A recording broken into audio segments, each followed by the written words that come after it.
हम एक बार फिर से वास्तविक संख्याएं पढ़ेंगे। और ये हमारी यूनिट बहुत छोटी सी है और ये वीडियो हमारा, इसके बाद बस एक वीडियो और बनेगा और ये हमारी यूनिट खत्म हो जाएगी। बहुत सरल भी है और सबसे अच्छी बात ये है कि एग्जाम में इसका वेटेज सबसे ज्यादा है। मतलब एग्जाम में जो क्वेश्चन पूछे जाते हैं बस वो इस वाली यूनिट से ओटी भी आती है और 1 और 2 मार्क्स के क्वेश्चन भी आते हैं और 3 और 4 मार्क्स के क्वेश्चन भी इससे आते हैं। तो आप ब्लूप्रिंट देख लीजिएगा, ब्लूप्रिंट में इसमें वेटेज अच्छा है, तो इसलिए इस वाली यूनिट को बहुत अच्छे से आप लोग तैयार कर लेंगे। और इजी भी है, सबसे अच्छी बात ये है कि इजी है, जल्दी से आपको समझ में आ जाएगी। वरना रेखागणित और हम आगे जब पढ़ेंगे ट्रिग्नोमेट्री वगैरह में तो वो यूनिट थोड़ी सी टफ है। तो ये वाली यूनिट में वेटेज भी अच्छा है और समझने की दृष्टिकोण से भी सरल यूनिट है। तो इसलिए इस यूनिट के सवालों को बहुत अच्छे से आप लोग तैयार कर लीजिएगा, तो आपके एग्जाम में मार्क्स बहुत अच्छे आएंगे। हमने लास्ट वीडियो में पढ़ा था कि जो संख्या दी रहती है उसको अपर में हमें सिद्ध करना है। इसी क्रम में हम आगे बढ़ते हैं। एक्सरसाइज 1.3 का क्वेश्चन नंबर 3 है कि सिद्ध कीजिए कि निम्नलिखित संख्याएं अपर में हैं। देखिए उसमें हमने √5 को लिया था और √5 को सिद्ध किया था कि एक अपर में संख्या है। इसमें थोड़ा सा हम ये देखिए, ये भिन्न के रूप में दिया है, ये यहाँ पर गुणा के रूप में दिया है। तो इन दोनों सवालों को हम आज हल करेंगे। तो सबसे पहले हम ले लेंगे हम 1/√2 को। तो हमने पहले क्या माना था? हमने पहले माना था कि ये एक परमेय संख्या है। हम फिर से वही मान लेंगे, माना कि 1/√2 एक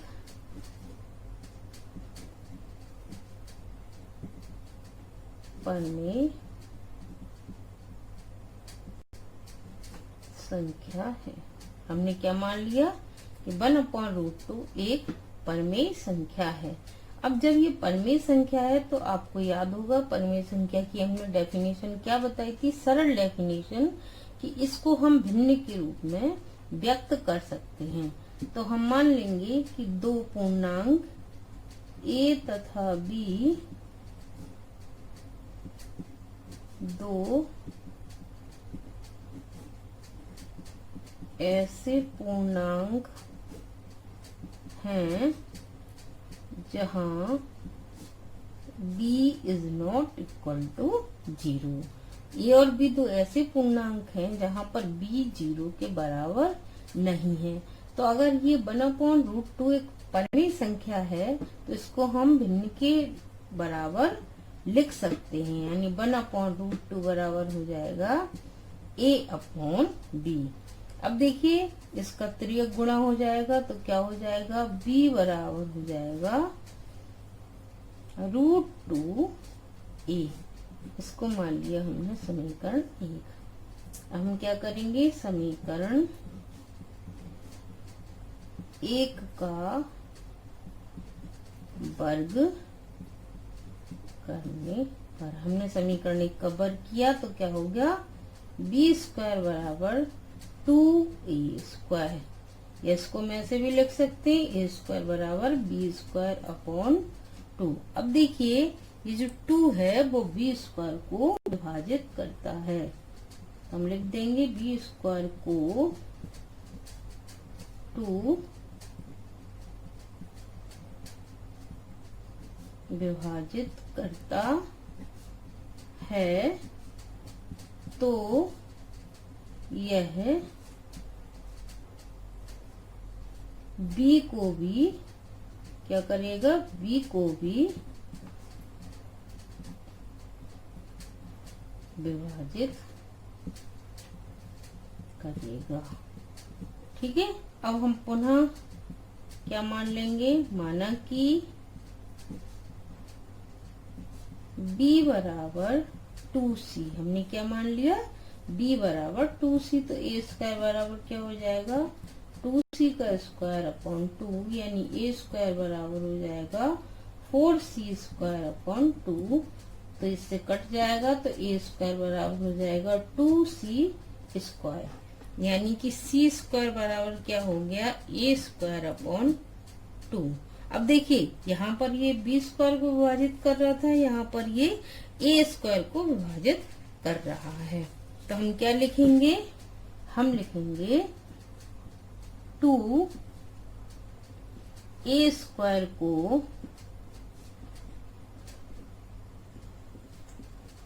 विभाजित करता है तो a को भी विभाजित करेगा।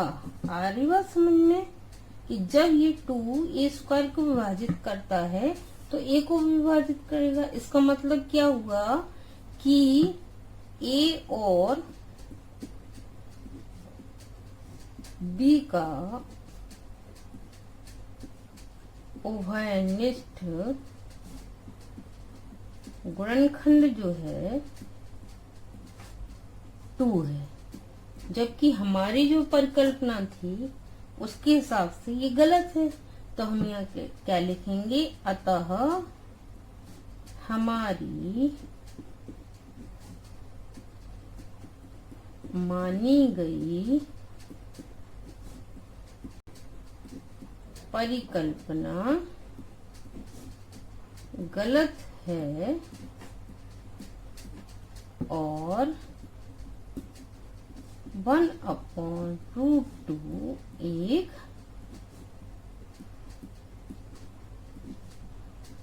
अपरिमेय संख्या है। 1/√2 एक अपरिमेय संख्या है। इस प्रकार हमने सिद्ध कर दिया कि 1/√2 एक अपरिमेय संख्या है। समझ में आ गया होगा ये आपको सवाल, क्योंकि इस तरह का सवाल आप कर चुके हैं जो मैंने पिछले वीडियो में करवाया था। ये √5 एक अपरिमेय संख्या है। ठीक है, ये बात समझ में आ गया, ये सवाल समझ में आ गया। अब हम इसी का दूसरा सवाल ले लेते हैं। दूसरा सवाल क्या था, 7√5। ठीक है, देखिए इसमें हमने जितने प्रकार के सवाल थे उस सारे पैटर्न के एक एक सवाल आपको समझा दिए हैं। एक प्लस वाला समझा दिया, एक सिंगल वाला समझा दिया, एक भिन्न के रूप में समझा दिया और एक गुणा के रूप में समझा दिया। आशा है आपको ये सवाल बहुत अच्छे से समझ में आ गए होंगे। अब हम गुणा के रूप में इसको देख लेते हैं। फिर से वही मान लेंगे कि माना कि 7√5 एक परिमेय संख्या है, तब a तथा b दो ऐसे पूर्णांक हैं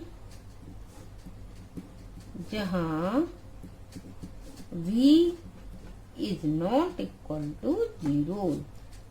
ये परिमेय संख्या है, तब a और b दो ऐसे पूर्णांक हैं जहां पर b जो है वो 0 के बराबर नहीं होगा। देखिए हर बार मैं लिख रही हूँ कि b is not equal to 0। ऐसा क्यों लिख रही हूँ, क्योंकि देखिए जो हम भिन्न के रूप में a/b लिखते हैं तो b क्या हो गया, हर हो गया, है ना। अब जब हर अगर शून्य हो जाएगा, हर अगर शून्य हो जाएगा तो वो संख्या अनंत हो जाती है। हर अगर शून्य हो जाता है तो वो संख्या अनंत हो जाती है और अनंत परिभाषित नहीं है।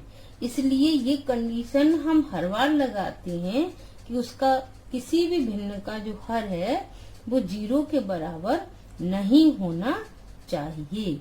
आई बात समझ में। इसीलिए मैं हर बार जब भी परिमेय संख्या आती है मैं हमेशा लिखती हूँ कि b is not equal to 0, यानी b यानी जो हर है हमारा वो 0 के बराबर बिल्कुल भी नहीं होना चाहिए। आगे बात समझ में। भाई आप सोचते होंगे कि हर बार मैम ऐसा क्यों लिखती हैं, ये प्रतिबंध क्यों लगाती हैं। तो ये बात आपको समझना बहुत जरूरी है कि हर अगर 0 हो जाएगा तो वो भिन्न क्या हो जाएगी, अनंत हो जाएगी, और हम उसे फिर परिभाषित नहीं कर पाएंगे। इसलिए हम इस कंडीशन को लगा देते हैं। तो अब हम क्या करेंगे, 7√5 बराबर लिख देंगे a/b।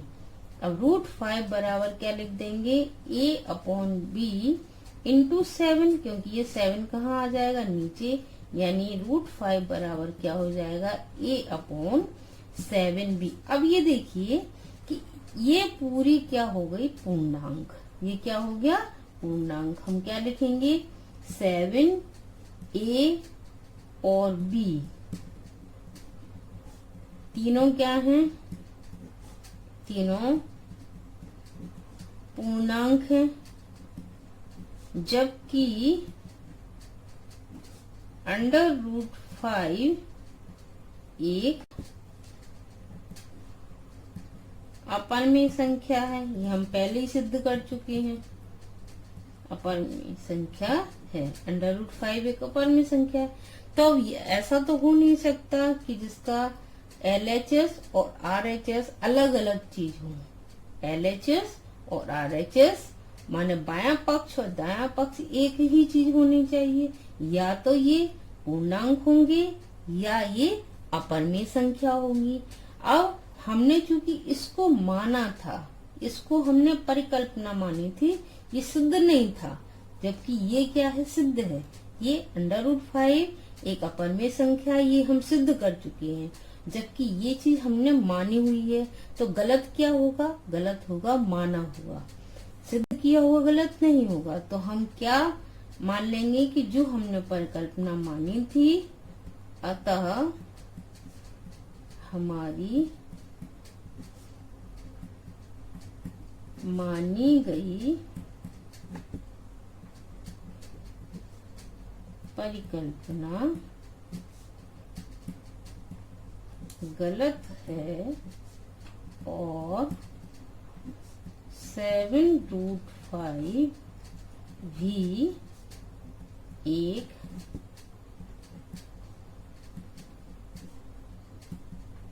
अपरिमेय संख्या होगी। ठीक है, इस तरह से हमारी ये 1.3 जो एक्सरसाइज थी वो कंप्लीट हो गई है। अब हम अगला जो वीडियो डालेंगे वो 1.4 एक्सरसाइज का डालेंगे। आप इन सवालों को, इसमें जो बचे हुए सवाल हैं उनको, और उदाहरण के सवाल, देखिए बेटा आप लोग उदाहरण के सवाल बिल्कुल मत छोड़ा करो। उदाहरण से हमारे जो एग्जाम में 30% जो पार्ट्स आता है, 30% जो क्वेश्चन आते हैं वो उदाहरण से आते हैं। इसलिए उदाहरण आपको नहीं छोड़ना है, उदाहरण के सवाल जरूर आपको करके देखना है। मैं उनका वीडियो इसलिए नहीं डालती हूँ क्योंकि वो सॉल्व होते हैं, आप बुक में से देख के उनको कर सकते हैं, इसलिए मैं उनके वीडियो नहीं बनाती हूँ। पर ऐसा नहीं है कि मैं वीडियो नहीं बना रही हूँ तो आपको वो सवाल छोड़ने हैं। आपको उदाहरण के पूरे सवाल करने हैं और साथ में एक्सरसाइज के भी पूरे सवाल करने हैं। ये दोनों क्वेश्चन आपको अच्छे से समझ में आ गए होंगे। नहीं आए हों तो आप मुझे बताएं जरूर, ठीक है। और मेरा वीडियो शेयर और लाइक करें। Thank you.